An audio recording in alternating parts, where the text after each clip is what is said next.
know the problem with democracy. I don't think there is any country in the world which does not call itself democratic. All countries in the world call themselves democratic. It's a matter, first, of definition, I think mainly of definition and of what we regard to be the essentials of democracy. We certainly ourselves regard ourselves as democratic. We understand why countries used to the multi-party system don't believe that a one-party system can be democratic, or are rather suspicious of the one-party system. We can't, frankly, convince them by sheer argument, philosophical argument, that this is possible. Perhaps the best thing is actually to see this thing in practice. What are the essentials of democracy? The essentials of democracy are that individuals should feel unharassed, that they are actually free in their society. Individual, this is the most essential thing.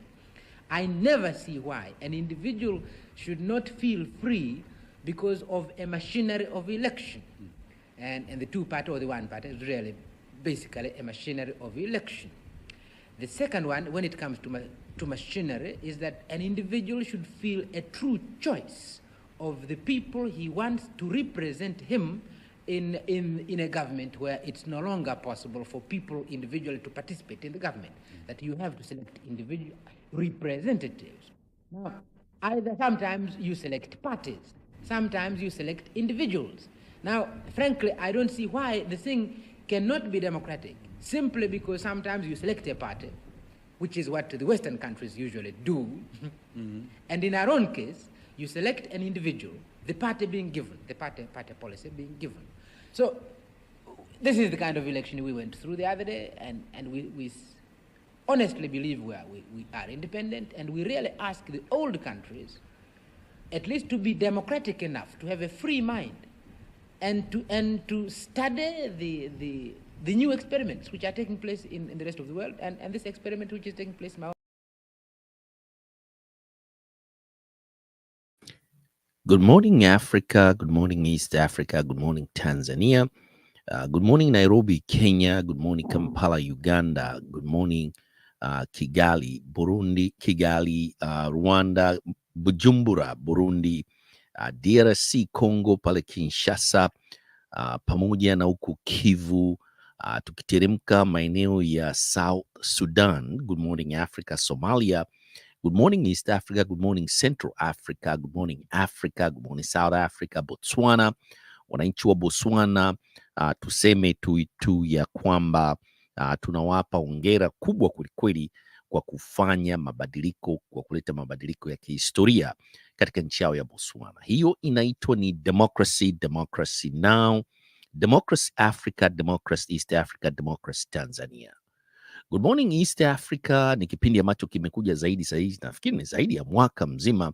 Tunakuja na kipindi hiki cha Good Morning Africa. Hapo unaona Watanzania mmeshaamka, mnaamka kwenda katika shughuli za ujenzi wa taifa, sio tu Tanzania, hapo Dar es Salaam, Mwanza, Dodoma na maeneo yote ya nchi nzima ya Tanzania.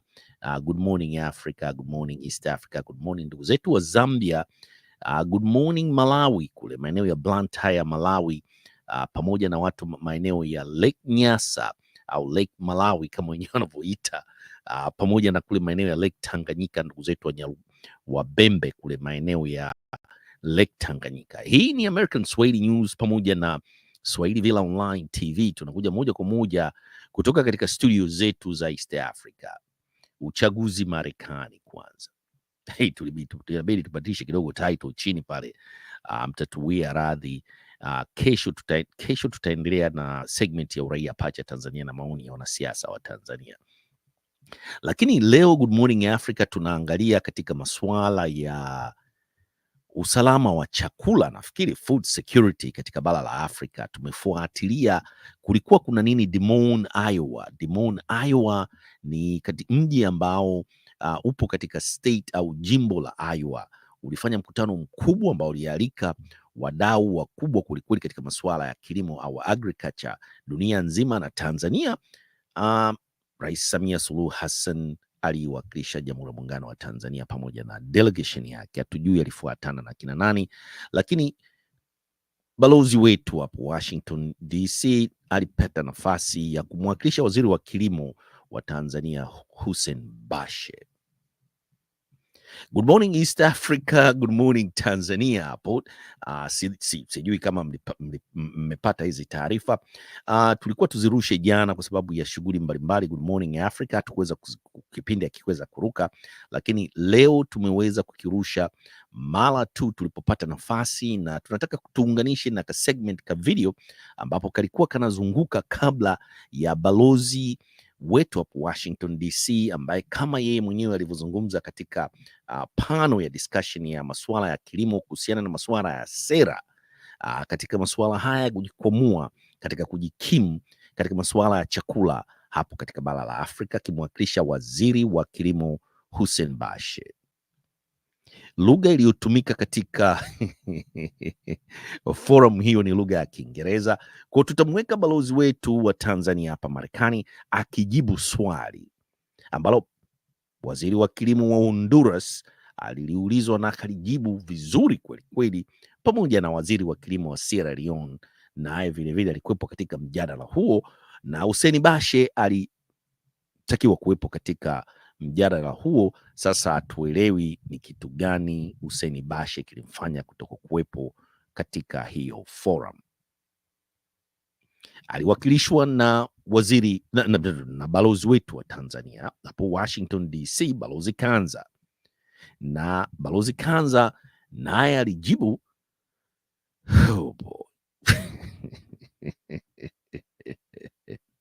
alikuwa akisoma.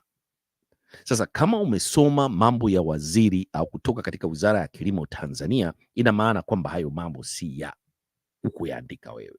Sio kama anamtetea balozi, bali waziri wa kilimo wa Sierra Leone halikuwa ansomi kwenye makaratasi. Vile waziri wa kilimo wa Honduras naye alikuwa asomi kwenye makaratasi, lakini balozi wetu ambaye alikuwa akimwakilisha waziri wa kilimo Tanzania Hussein Bashe alikuwa na makaratasi anasoma. Sasa yale aliyokuwa akiyasoma yanashabihiana na ukweli uliokuwepo Tanzania.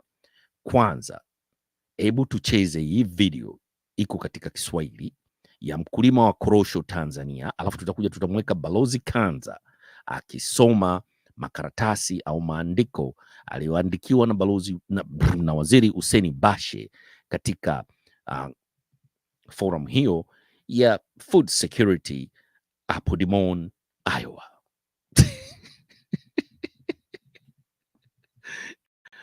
Kilimo kwanza, jinsi ambavyo kimefanikiwa kwelikweli katika nchi yetu ya Tanzania, kama waziri wa kilimo alivyoandika au alivyomwandikia balozi wetu katika ofisi ya Washington DC.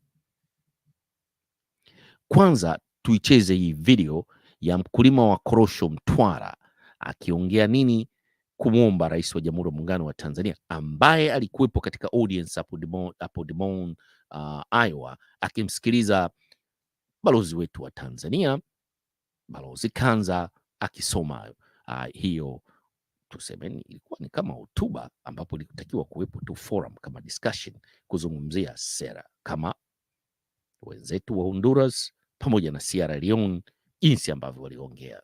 Sisi tulitoa hotuba.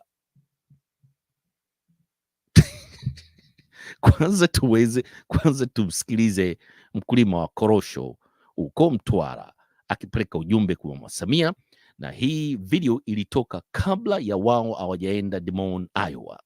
Lakini hapa katika kipindi chetu cha American Swahili News ilibidi tu dip in, tuwende tukaangalie kwa undani zaidi kilichoongewa na balozi ni sahihi, ambacho Bashe ndio amemtuma balozi wetu hapo Washington DC akaongee katika hiyo forum ya wadau wa kilimo, ambapo mawaziri ndio walikuwa wakiongea na balozi wetu waliongea kwa niaba ya waziri wetu wa kilimo Hussein Bashe. Hebu tuiweke hii video hii hapa. Kwanza tunakuja boom hiyo hapo. Haya, tazama wakulima wanavyofanya korosho. Mheshimiwa Bashe, tazama korosho wakulima wanavyofanya. korosho zinaanikwa. Unaona wakulima hawa wanazianika korosho, zinapimwa. Zimetoka shambani zimekaushwa, lakini kwenye vyama vya msingi lazima zimwagwe chini zikaguliwe. Tizama hii hali, mpaka lini? Hebu tizama hii hali, Mheshimiwa Bashe. Tunakuomba, korosho bado ziko nje tu. Zaidi ya tani 150 ziko nje korosho, na wakulima bado wanalala magalani. Korosho ajendi mnadani kwa nini? Na minadi inapigwa. Tizama hawa watu wamekaa kwenye korosho zao. Mheshimiwa mama, tunakutegemea mama. Utatuangusha watu wa kusini mama. Mnada wa kwanza umelipwa kwa kusuasua. Mnada wa pili hali kadhalika. Na korosho bado ziko. Hebu tizama zile kule mama. Tunasikitika wakulima. Zile kule korosho mama ziko nje. Korosho zisafiri kwenda magala makuu. Kwa nini? Tatizo liko wapi mama? Wakulima tunalalamika korosho ziko nje tu. Sasa je, ikinyesha mvua hizi korosho kweli zitanunulika mama? Tunakuomba mama, watendaji wako wafuatilie. Tizama huu mzigo mama. Huu mzigo unaona uko nje. Hii wiki ya 5 sasa hivi. Yaani toka tumeanza korosho zimesafiri mara moja tu. Kila gala ina maana wampeleka tani 30 tu. Na kuna magala mangapi? Na nimeanza gala la kwanza kule mama. Na nitakuonyesha magala yote leo mama. Viongozi wako wanafanyaje mama? Tunakuomba mama. Tulikufagilia sana mama. Watu wa kusini tulikuheshimisha. Tizama korosho zinakaguliwa, zinapimwa. Ngoja niingie ndani sasa uangalie mama. Korosho hizi hapa ndani hazijasafiri. Mimi nimeamua kujitolea muhanga kuonyesha hali halisi. Unaziona korosho hizi mama? Na hazisafiri. Mnadani zikienda zinanunuliwa kidogo. Alafu unaambiwa korosho na zinachambuliwa hizi mama. Umeziona? Hizi korosho safi, hizi korosho chafu zinaachwa. Maana mwaka huu mmesema grade 1 na grade 2, lakini grade 2 hamuzinunui. Hizi grade 2 zinachambuliwa na hao wanaochavua ni wajumbe. Tizema mama. Mimi nakuwa tunalia sana wakulima mama, tunalia. Korosho bado ziko nje, mvua ikinyesha na kuaje? Tatizo usafirishaji, tatizo nini? Tizama hali halisi mama. Tizama. Na nakuombeni video mshare sana.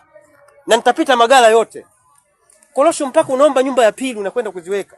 Korosho zingine zile pale mama. Zile pale korosho mama. Zile. Korosho unaziona zile kule mama. Yaani mpaka wanaenda sehemu ya pili. Lakini ziko nyuma hazitolewi. Kwa nini? Na viongozi wapo. Shida iko wapi? Mama tunakuamini mama. Tunakuamini sana mama.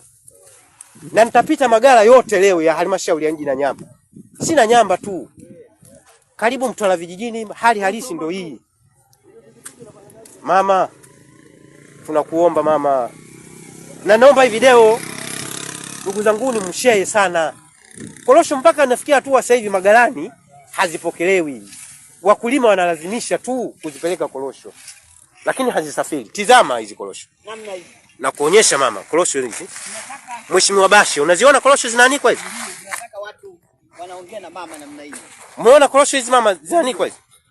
Hizi korosho zinaanikwa hizi. Korosho super kabisa hizi. Hizi zinaanikwa, saa 10 zinapimwa hizi. Unaziona hizi mama korosho hizi? Na kuombeeni hii video mkiiona mshare na watu wengine ili wapate kuona. Tujue tatizo nini, usafirishaji ama magari hayapo, mtuambie. Sawa sawa. Tunaombeni jamani, tunakuombeni. Hii video mkiiona muishare watu wengi.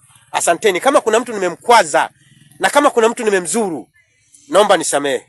Na kama kuna maneno nimeongea ambayo ya chuki na serikali yangu, naomba inisamehe serikali. Lakini naumia kwa sababu ya wakulima wenzangu. Mzigo bado tumepima tangia tarehe 10 mpaka leo bado upo tu mama. Unaona? Ili gala la pili napita hili. Na nitapita zaidi ya magala 10. Korosho zinakusanywa zinakaa nje. Sasa je, ikija neema ya Allah, mvua, maana ni katika neema za Allah. Kweli korosho zitanunulika hivi? Ziko nje hivi. Hivi. Zile kule, korosho zitanunulika. Si watasema korosho zimeoza. Kwa hiyo mama, huu ujumbe unaomba ndugu zanguni tushare watu wengi sana ili wafikie wahusika. Tujue tatizo ni nini? Korosho bado ziko tu zimekaa magalani. Nikuombeni ndugu zanguni. to Your Excellency. Hold on,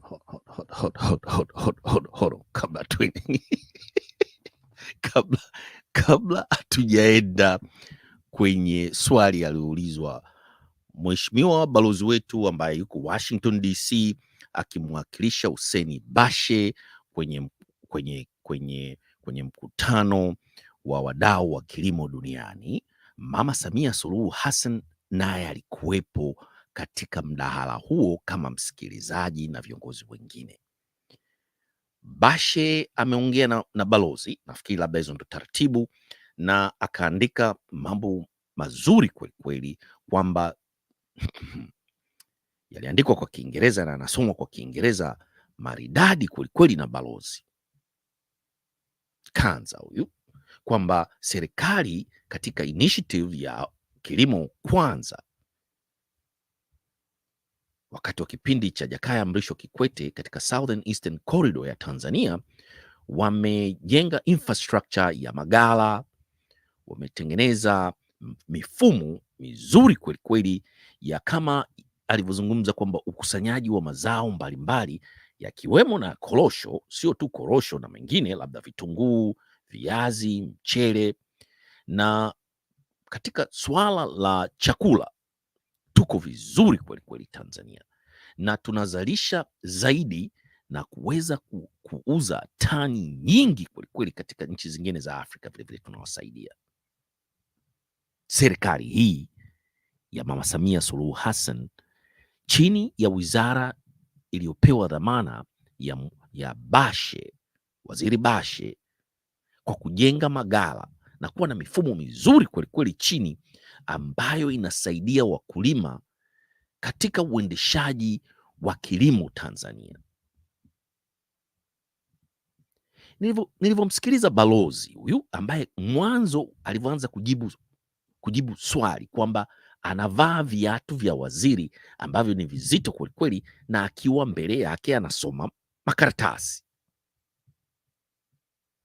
Wenzake wote wa Honduras na Sierra Leone walikuwa wasomi kitu chochote, lakini huyu ana vithibitisho vya taarifa au information ambazo amepewa kutoka katika wizara na waziri husika, ambaye amesema nenda kaniwakilishe hapo Des Moines, Iowa, mbele ya Rais wa Jamhuri ya Muungano wa Tanzania. Hebu tumsikilize sasa. Anaulizwa swali, balozi wetu hapo Washington DC anajibu kwa niaba ya Bashe, Hussein Bashe, waziri wa kilimo, kuhusiana na wakulima na chakula, food security. Sasa tulijaribu tu tulete korosho tu kwanza tuone ili zao la korosho na mkulima huyu anasaidiwa vipi naye aweze kupata kipato akanunue vile vile chakula. Na sisi katika kilimo kwanza tumefanikiwa kwelikweli, na maneno yanatoka kwa balozi Kanza. Hebu tumweke balozi Kanza huyu, tulimta hapa kwanza. Swali anaanza kuulizwa, boom. Ambassador Kanza, and let me start by apologizing to you as well as to the audience that I called President Kikwete, the former prime minister. If he were sitting here, I would be in so much trouble right now.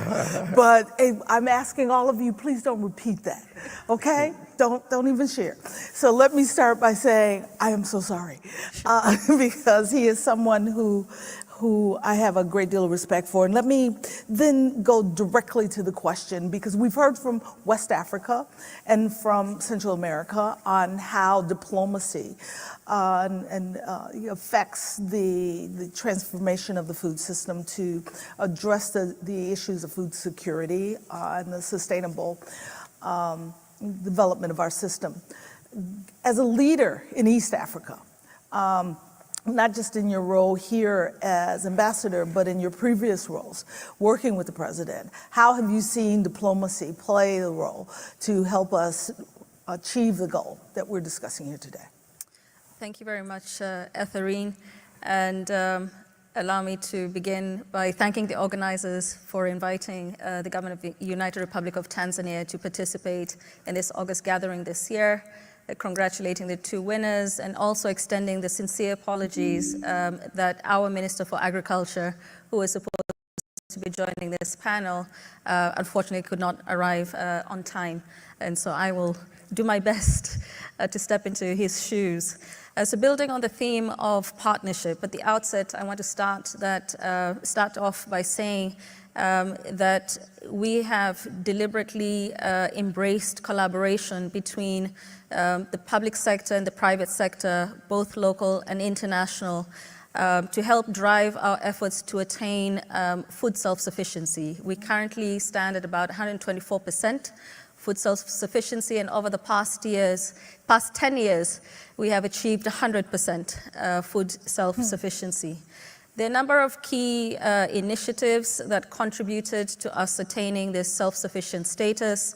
One is that in 2008, the government launched a new initiative called Kilimo Kwanza, Agriculture First, and which was an effort to embrace the participation of the private sector in attaining food security.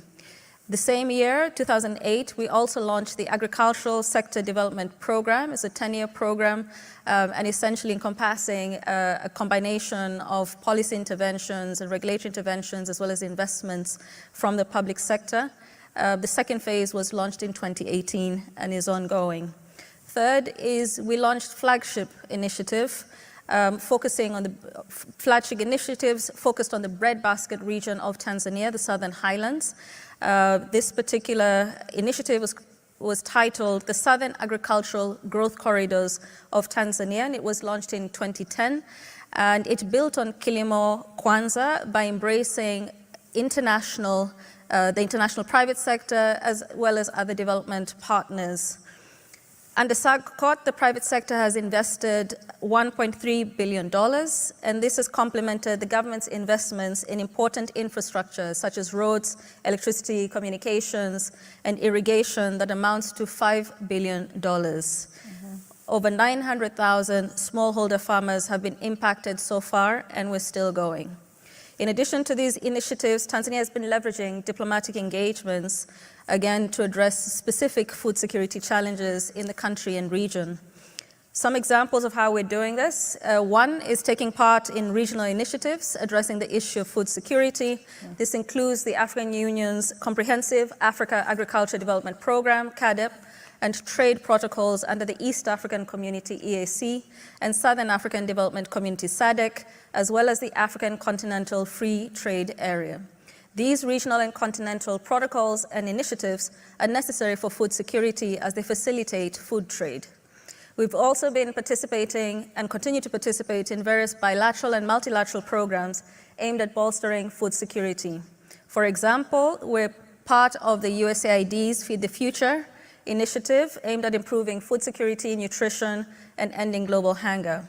And just last month, we were selected as one of the 3 pilot countries under the Feed the Future Accelerator Program, which seeks to deepen food security efforts and accelerate the objectives of the Feed the Future program. And Etherine, you happen to be attending the event where they launched the Feed the Future Accelerator program. Thirdly, we partner with regional and international platforms to address the question of food security. For example, we work with AGRA, an African-led, African-based organization seeking to catalyze agriculture transformation in the continent.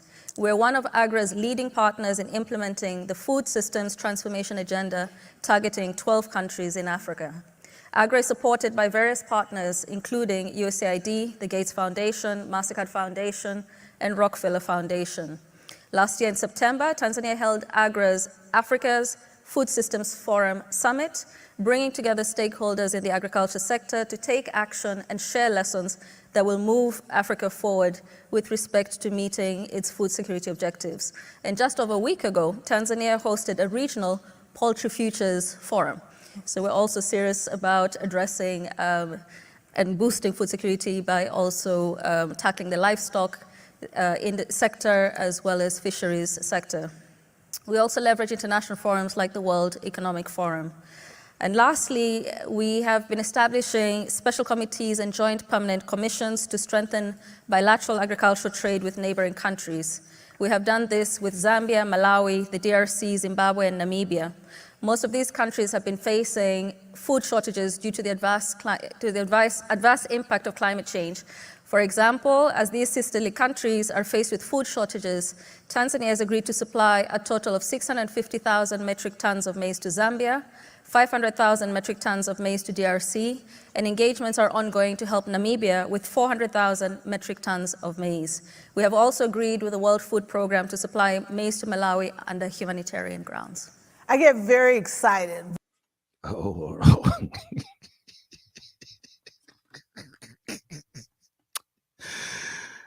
Oh boy. Sijui nianzie wapi. Namba zilizowekwa pale billions ambazo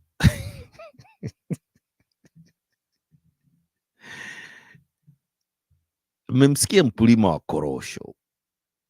Hiyo ni video wiki moja kabla hawajaenda kwenye huo mkutano uliomalizika 6 days ago hapo Des Moines, Iowa, hapa Marekani hapa.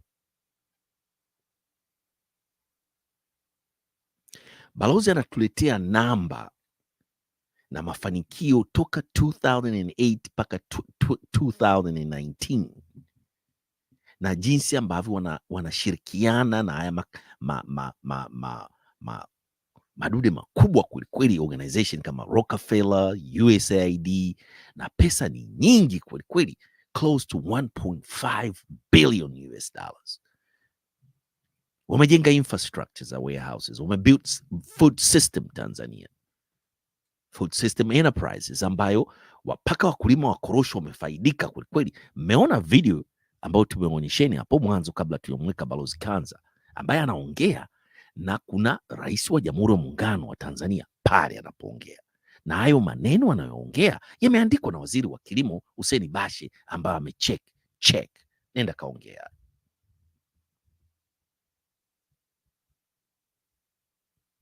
Labda kuna aliyoongea ni kweli, lakini kwenye ununuzi tu wa zao la korosho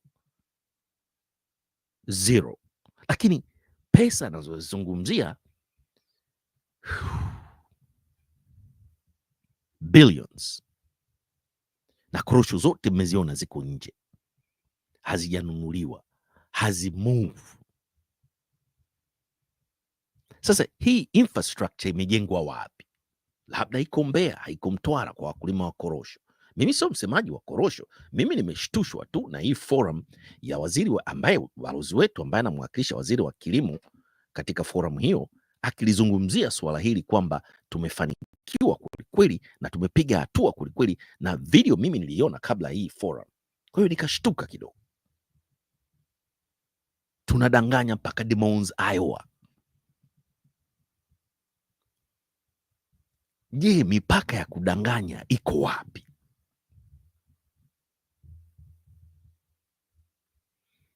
Tumedanganya Des Moines, Iowa hapo siku 6 zilizopita kuhusiana na tuna system nzuri kweli kweli ya kuwawezesha wakulima pamoja na food security hapo Tanzania, wakati wakulima wa korosho wamepack korosho ziko pale ambazo hazimove.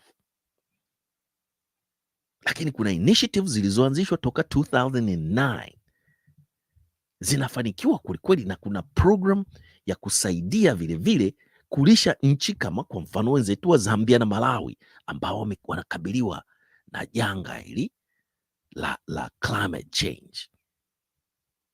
Thousands of tons za mazao tutazalisha na tutaenda kuwasaidia Malawi na Zambia.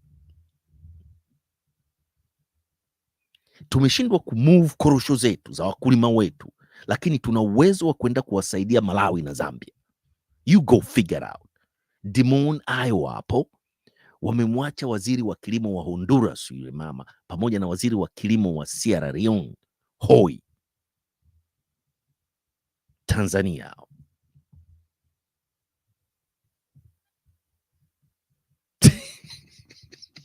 Baki kucheka. Sasa tumwamini nani? Tumwamini Bashe na Wizara ya Kilimo au tumwamini Mtanzania ambaye ametuletea hizi video, ambaye amezungumza bayana kabisa, tuishare ili ionekane na wahusika waelewe tatizo liko wapi. Lakini Des Moines, Iowa, tuna mafanikio makubwa kwelikweli dhidi ya food security.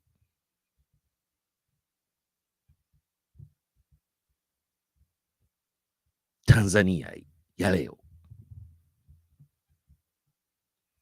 Sasa tunamwogopa Mungu? Hilo ni swali tunaweza tukajiuliza. Je, tunamwogopa Mwenyezi Mungu?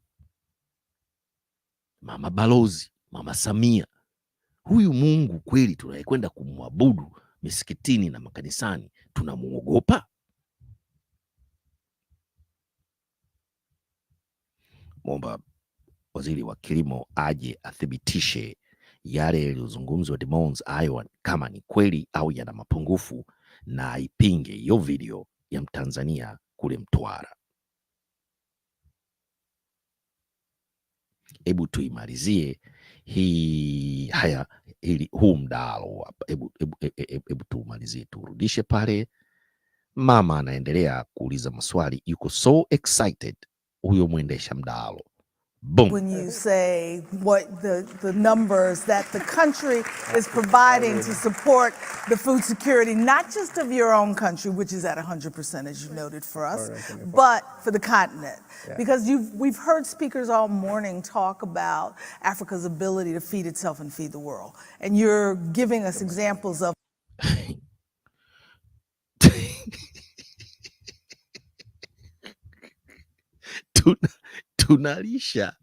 tunalisha vilevile nchi zingine za Afrika, hapo tunazilisha. Tumeweza kujikimu au kujikidhi katika masuala ya chakula zaidi ya 125 to 100, na tuna uwezo wa kulisha Zambia na Malawi. Pigwa makofi. We are leading sisi Tanzania.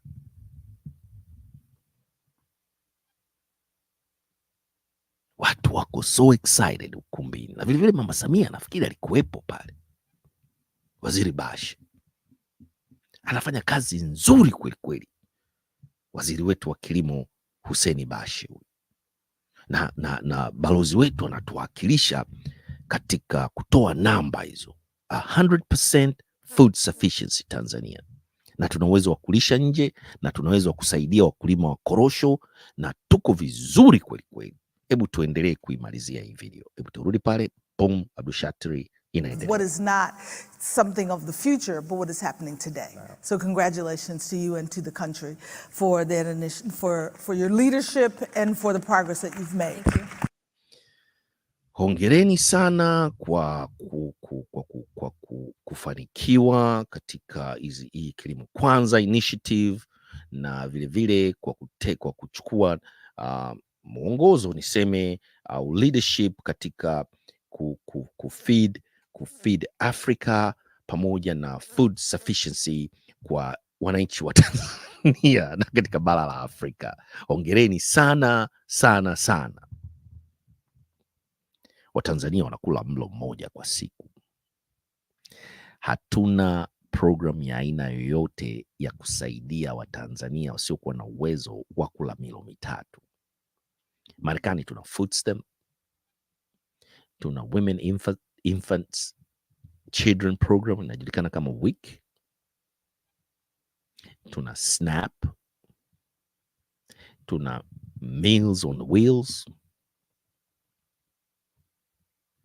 Tanzania, hebu tuhesabu tuna program gani ya kusaidia watu wasioweza kula kula breakfast, lunch na dinner. Lakini tuna feed Malawi na Zambia, na tume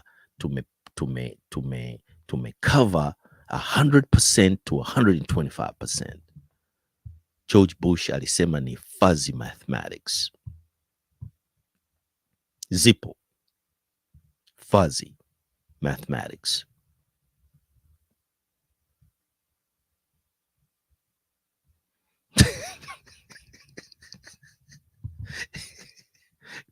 Watanzania, Hebu ngoja tumalizie hii forum hapa, kwa sababu tunaona tumekwenda zaidi ya dakika 34.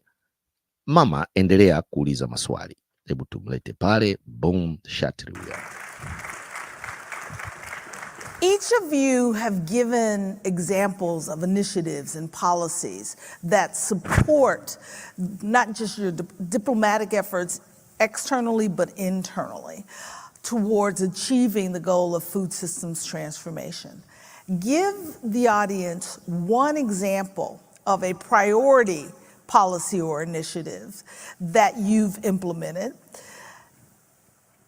and the lessons that you learned in implementing that policy or initiative. Okay. From the experience in Honduras, I think that one of the most important is to have been able to work in the state policy for the agri-food sector for the next 20 years. And why I say that, because once you become minister, you have not been studied for that previously. You have not inherited all the wisdom that you need to make decisions. So you have to work with all the tools that are just in front of you.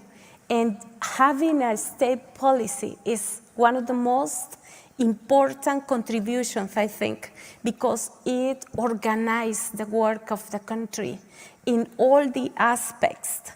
Well, because of that, I think that one other situation that happens in this kind of work, or it also happens to me, is that just the first day of my work, I got a lot of, let's say, congratulations, but at the same time, I get all the agendas of too many organizations, local, national, and international organizations, and every one of them came with their kind of projects and initiatives. But at that time, we didn't have the state policy, and we were not able to accept all the offers because at some point, we were not sure that those were exactly based on the need of farmers. And to me, with all respect, I say that, to me, the better lesson is just go to the people, work with the farmers, work with the people, know their needs, and then get together with all the external and local organizations or efforts. And then Okay. Tunajua itakuwa ni vigumu Kiingereza ni lugha yake ya pili. Huyu mama atoka Honduras, anazungumza Spanish na ameongea vizuri sana. Kama mnaotufuatilia American Swahili News pamoja na Swahili Villa Online TV, alivyochaguliwa kuwa waziri wa kilimo, huyu mama alikuwa ni profesa, ni Harvard graduate, masters pamoja na PhD, na vilevile ni profesa. Huyu mama hasomi sehemu yoyote. Anasema hivi, kitu cha kwanza alipongezwa sana na watu kutoka katika mataifa local pamoja na international. Kila mtu alikuwa anataka kuja na initiative na project, lakini serikali ya Honduras kupitia wizara yao ya kilimo ilikuwa haina sera. Huyu mama anaongea Kiingereza hicho kama unavyokisikia, lakini hasomi sehemu, na akazungumzia kitu muhimu kweli kweli ambacho kinatutofautisha sisi Tanzania na Honduras na huyu mama, ni mahitaji ya wakulima. Kwenda kujua farmers needs kwanza kabla ya kuimplement project au policy. Mahitaji ya wakulima wa korosho Mtwara, tuwatengenezee sera gani? Yeye anazungumzia Honduras. Hebu tumsikilize, anamalizia, analend vipi huyu mama. Hebu tumsikilize wa Tanzania hapa, analend vipi huyu mama, waziri wa kilimo wa Honduras. Anazungumza bila kusoma sehemu yoyote, wakati Kiingereza ni lugha yake ya pili. Anazungumza tunaita Spanyola. Hebu tumsikilize hapa, tumalizie huyu mama, alafu atakuja waziri wa Sierra Leone wa kilimo. work together for solutions. I think that the region, even Honduras, Central America, on all the Latin American and Caribbean countries, all of us, we have amazing experiences and projects. Another aspect that we have is tons, a huge amount of laws, of normative, of plans, strategies, etc. What we need is just prioritize and focus on, in this case, sustainable agriculture, but also food security and nutrition, which is one of the big challenges.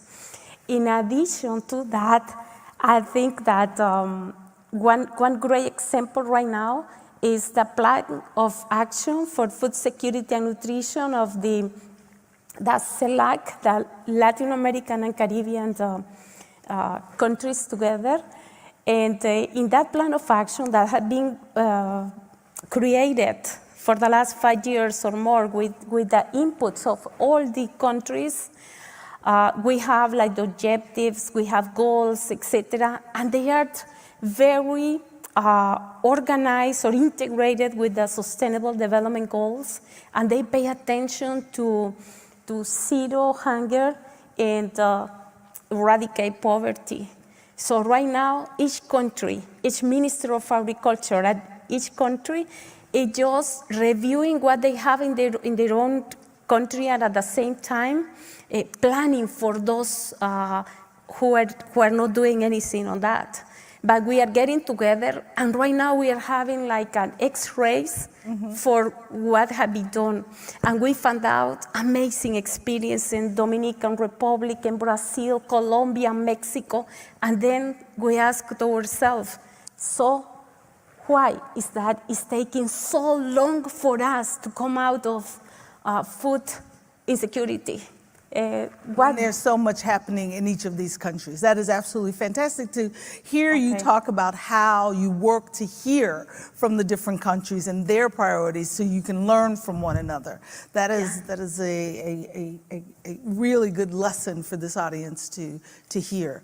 Minister, let me go to you next, if I may, to specifically answer the same question, because you talked about some very significant initiatives that you've begun in the country. Give us an example of one that has been quite successful and the lessons that you learned to achieve that success. Okay, great, thank you.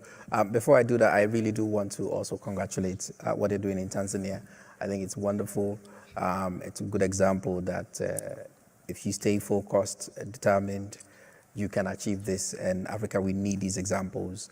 It's the type of policies that we're also pushing. I lived in Tanzania, and some of those areas that you're pointing are so productive, and the country is translating that into real results, and we're very happy for you.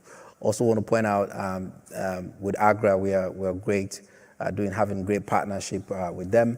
The forum that they just had in Rwanda, fantastic opportunity to also raise funds for some of the projects that we're doing. The deal room, it's one of its kind. We had great success there, building technical partnerships and money as well. To your question, so one policy area, and we're still working on this, I wouldn't call it success yet, but there's a lot to learn about it. And it really gets to the part about why sometimes it can be hard when you're starting from a low place. We produce rice in Sierra Leone. We're about 65, on a good year, maybe 70% rice self-sufficient, which is the main staple.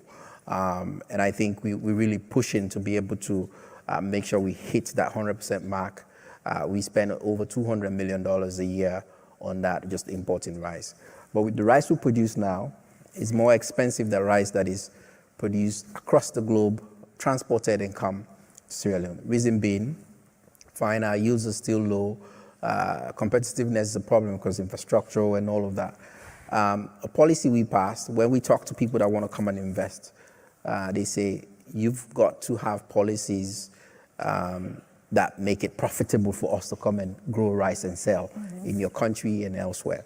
I passed the policy, first thing, because this was priority number one, to the current rice importers to tell them, you've got to participate in the rice value chain or you will lose your import license. obviously for them, these are 5-6 guys in the country. One of them can import about 60% of the rice that we consume. They go to the presidents. We all agree we've worked very hard and designed this thing, but turning that now into actual implementation. And we left it very flexible to say participate, what that actually means. Obviously, for them, if you can sit on your cell phone, order rice, sell it the next day, it's easy, versus going to now get land and plow it and grow the rice and all that stuff. But we said, okay, but you could bag rice, you could mill rice, you could market rice, local rice.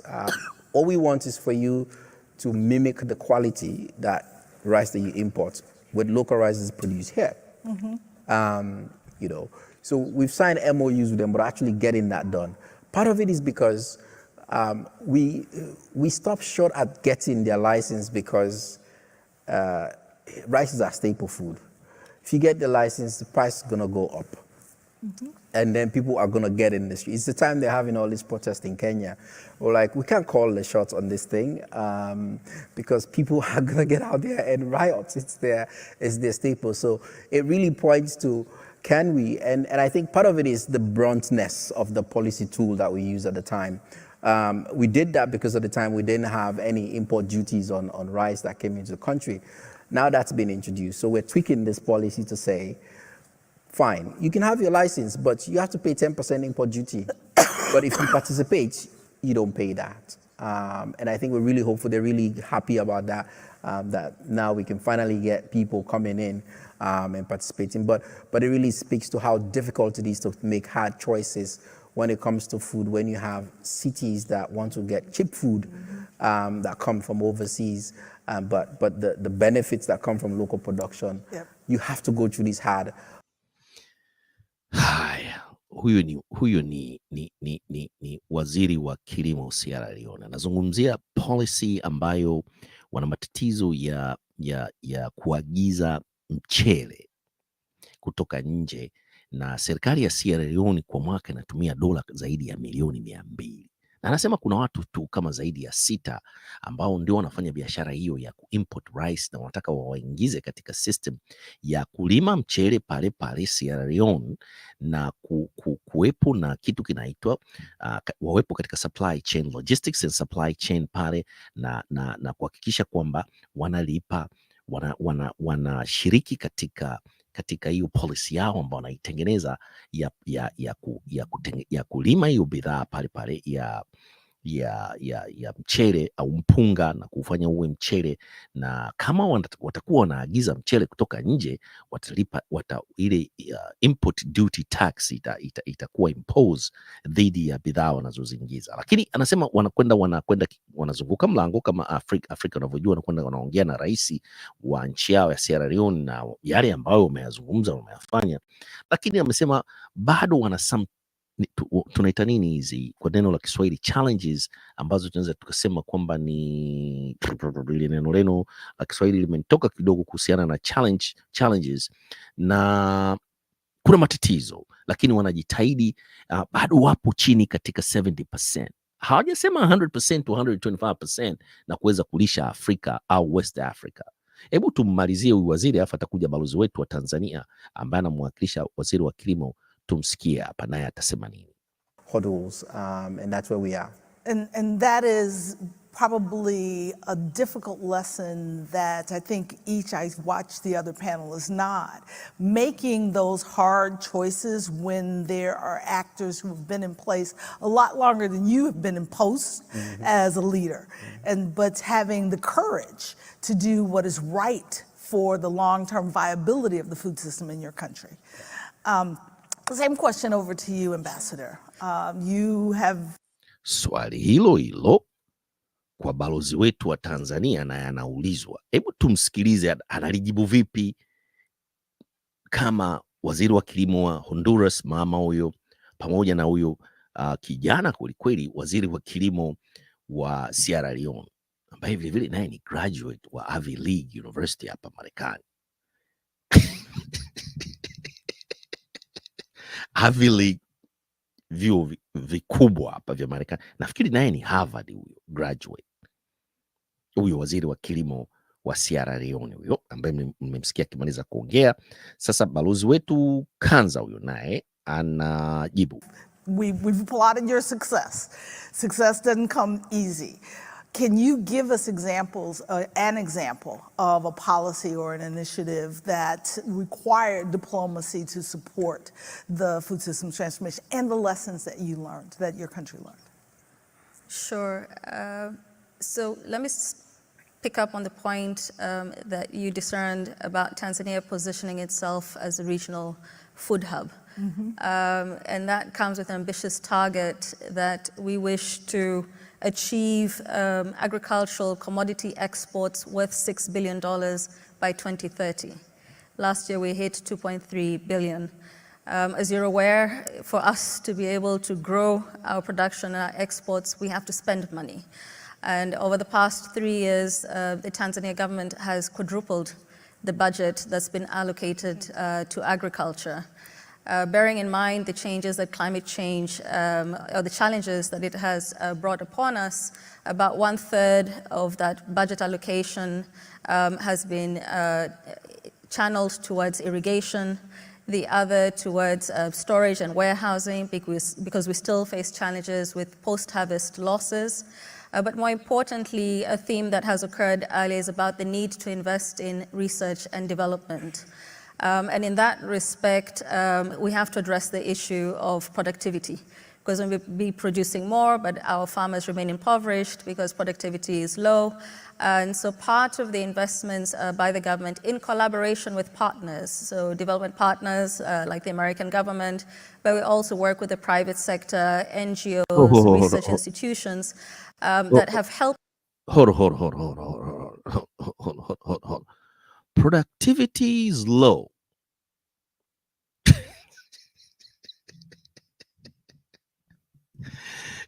Wakati kuna korosho hazinunuliwi. Productivity is low kweli kweli Mtwara huko kwa wakulima wa korosho. Na limeulizwa swali la policy and initiative.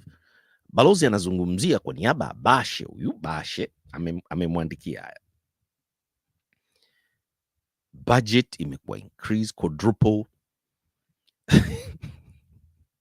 Ameulizwa swali la initiative, policies na challenges au lesson learned katika hizo policies ambazo amezi implemented au initiatives au project. Tunaletewa mambo ya research and development, productivity is very low, korosho ziko nyingi kweli kweli Mtwara, zina sehemu ya kwenda. Balozi tupeleke nyumbani. Balozi tupeleke nyumbani. Us to come up with new seed varieties that have helped us to boost yields and also to increase drought resistance. Just a couple of examples, if I may, and I'll stop there. We have a new seed called Record for sunflower. We have T105 Situka and Staha for maize. We have Makia for sorghum. We have TXD 306 for rice.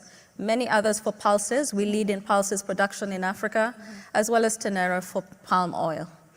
So, and in addition to those really important examples that you've just given, I want to appreciate you bringing in the issue of finance and the government's increase in finance for agriculture, recognizing that diplomacy and plans and initiatives without adequate finance will not achieve the food security goals that we all agree we must achieve. We have few seconds left. I'm going to ask each of you to give me a call to action in 1 second. Okay, call to action. Sasa sikilizeni vizuri sana, call to action wa Tanzania. Bashe ameandika nini na balozi anasoma nini? Nafikiri rais na alikuweko hapo anasikiliza. Wakulima, hakuna neno farmers limezungumzwa hapo, bali ni numbers tu pamoja na haya madude makubwa ma organization wanaofanya nao kazi. Neno mkulima, policy yoyote na initiative yoyote ya mkulima haijazungumzwa, ila wenzetu wenzetu hao wa Honduras na Sierra Leone ambao hawasomi makaratasi wanaongea ukweli kwamba kuna challenges, kuna nini, wanaongea kwamba kuna challenges, kuna hiki, tunajitahidi kushirikiana hivi na hivi, wanakuwa wakweli tu, kwa sababu hawa watu waliopewa hizi nafasi katika kuongoza hizi wizara, background zao na walikopita zinaeleweka. Harvard, Columbia University, wengine wamefundisha pale. Yule mama ni profesa, yule mama wa Honduras, na vilevile huyo waziri wa Sierra Leone vilevile Mansa Musa, nafikiri naye ni profesa wamegraduate huku Marekani huku na wamefanya kazi huku Marekani. Diaspora ni madiaspora, huyo mama na huyo waziri wa kilimo wa Sierra Leone ni diaspora.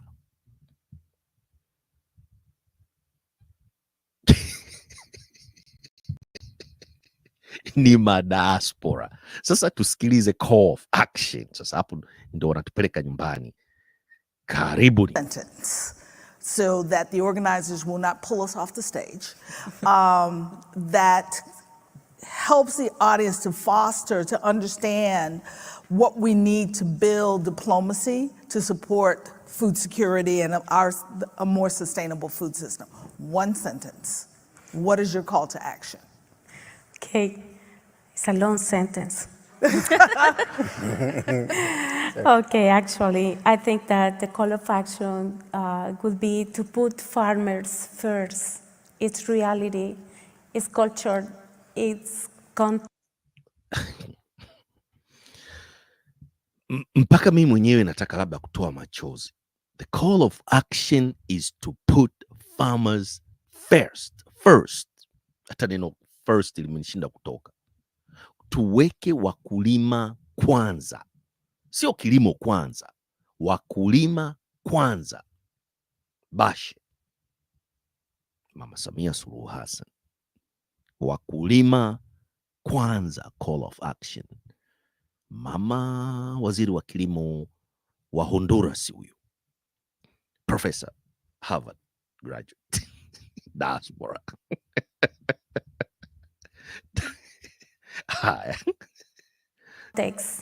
It's climate change situation and narrow the gap that exists between the farmers and the technology that climate finance. I'm going to stop you. Mama anatoa lecture. Ibidi wamsimamishe ili na hao wengine nao waongee kwa sababu ya muda, ili na sisi Tanzania tupate nafasi tuongee. Mama anazungumzia wakulima kwanza, tupunguze gap kati ya wakulima pamoja na technology. Wakulima kwanza, mama diaspora huyo. Haya, twende. One sentence, Mr. Minister. The challenges we face are complex, but we can address them. We must do them together, building the right partnerships across the sort of problem areas: technology, finance, and markets.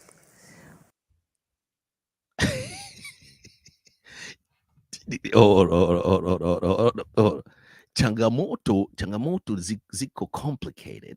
Huyu diaspora, waziri wa kilimo wa Sierra Leone, na anazungumzia lazima tushirikiane wote katika kutatua changamoto hizi. Ina maana lazima na wakulima wale, mliona ile video tulikuwa tunaonyesha, washirikishwe katika kutatua changamoto za wakulima katika food security system katika Tanzania vile vile. Sierra Leone hiyo, diaspora hiyo, Harvard graduate, waziri wa kilimo wa Sierra Leone. Tuende kwa mheshimiwa, maandiko ya Bashe yanatuambia nini kutoka kwa balozi wetu Kanza Mchumi? One sentence, Madam Ambassador. We must invest in youth participation in agriculture, and this calls for doing things differently, and in particular addressing digitalization of farmers in rural areas. And I thank MasterCard and the African Development Bank for their mobilizing digital access, targeting millions of smallholder farmers in Africa, as well as the Mission 300 electrification drive. This is not digital without electricity. There we go. And with that, Madam Ambassador, Mr. Minister, Madam Secretary, farmers, partnership, youth, we have a call to action that we can achieve using diplomacy to achieve the goal of the sustainable transformation of the food system. Thank you for your participation here today. Okay, vile vile tuwashirikishe vijana. Neno wakulima ndio limekuwa invoke, pamoja na tupeleke umeme, pamoja na technology kusaidia kilimo katika vijana wetu hapo Tanzania. Balozi ndo amemalizia hivyo na amewataja vijana pamoja na kupeleka umeme pamoja na technology vijijini Tanzania. Lakini kwanza labda angesema tujenge mifumo mizuri ya kuhakikisha wakulima wa korosho kule Mtwara wana korosho zao zinaweza kununuliwa, kulipwa, kuhifadhiwa katika sehemu ambazo ni salama ili mazao yao yasiharibike. Tutengeneze mifumo mizuri ya ununuzi wa mazao ya korosho. Technology itanunua vipi yale magunia ya korosho na korosho zilizokuwa zikichambuliwa mlizoziona pale? Kwa hiyo sasa inaonyesha ni kwamba waziri wa kilimo yuko out of touch na reality. Waziri wa kilimo Bashe, balozi naye yuko out of touch na reality ya Tanzania. Hali ya mkulima iko vipi, hususan huyu wa korosho tu, tuachane nao wengine. Mkulima wa zao la korosho Tanzania, balozi hajui kitu gani kinaendelea, pamoja na waziri wa kilimo, waziri wetu wa kilimo Hussein Bashe, hawana idea yoyote. Na mapambio mliyasikia kutoka kwa balozi wetu akisoma makaratasi yake aliyoandikiwa na waziri wa kilimo, ambaye amesema kwamba alichelewa kufika pale katika mkutano ambao ulikuwa unajulikana kwa muda mrefu kweli, kila mwaka unafanyika. Na sisi Tanzania ndio kama tulikuwa ndio tuna lead katika mkutano huu wa World Price Foundation. Nafikiri ulikuwa unafanyika hapo Des Moines, Iowa. Waziri wa kilimo alikwenda AY wanasema hivyo, hakuweza kufika katika kikao, katika kongamano hilo au washa, sijui tuseme hiyo, ya hapo Des Moines, Iowa hapa Marekani. Na tumemsikia balozi hakuzungumzia initiative yoyote iliyokuwa successful au failure zozote, bali amezungumzia tu mafanikio. Hakuna changamoto yoyote. Tumesuppress production mpaka 125 na tunawasaidia ndugu zetu wa Malawi na Zambia. Tanzania, hongereni sana Tanzania na serikali ya Jamhuri ya Muungano wa Tanzania kwa mafanikio makubwa kweli ambayo mnaleta kwa wakulima wetu hapo Tanzania. Good morning Africa, good morning East Africa. Kipindi chetu hiki cha leo kimekwenda zaidi ya saa nzima. Ilikuwa inabidi tucheze hii section kwa sababu ya yale tuliyoyasikia kutoka kwa balozi wetu, na itabidi tuendelee na uraia pacha na maoni ya Watanzania kesho.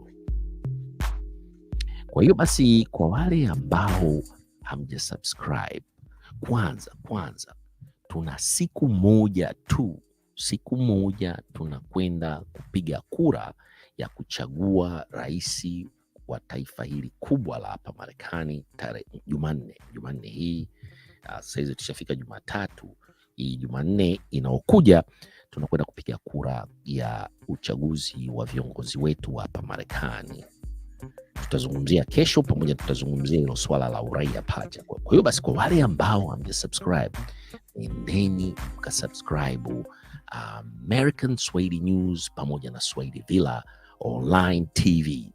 Kwa wale ambao hamja subscribe American Swahili News, hii American Swahili News hii ambayo inakwenda ina deep haya maongezi ambayo hamwezi kuyaona katika online media yoyote outlet Tanzania. Tumewaleteni, mmeyasikia maandiko yaliyoandikwa na Hussein Bashe katika mjadala huo uliokuwa ukiendelea huko Des Moines, Iowa, ambapo mmemsikia balozi wetu Kanza akiyasoma yeye, lakini waziri wa kilimo wa Honduras na Sierra Leone wao walikuwa wakiongea tu na kuzungumza changamoto na jinsi ambavyo wanajitahidi na wenyewe kufikia hatua tulizozifikia sisi Tanzania.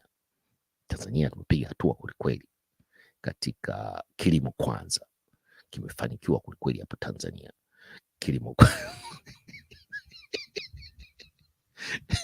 Sasa tunamalizia kipindi chetu hiki cha leo cha kusema tu ya kwamba kwa wale ambao hamjasubscribe, endeni mkasubscribe, kushare na kulike video zetu, na tunaombeni msubscribe jamani, hasa hususan wakina mama, endeni mkasubscribe na like video zetu na mweke comments katika kipindi hiki cha leo ambacho ni muhimu kweli, kinagusia wakulima Tanzania, wakulima hapo Tanzania na kilimo pamoja na chakula, food security hapo Tanzania, ambapo wenzetu wa Honduras wana hii idea ya kuleta tuseme food program ya kusaidia watu ambao hawajiwezi. Mmemsikia waziri wa kilimo wa Honduras, na vile vile labda Sierra Leone nao wako hivyo, lakini sisi Tanzania hatujafikia huko bado.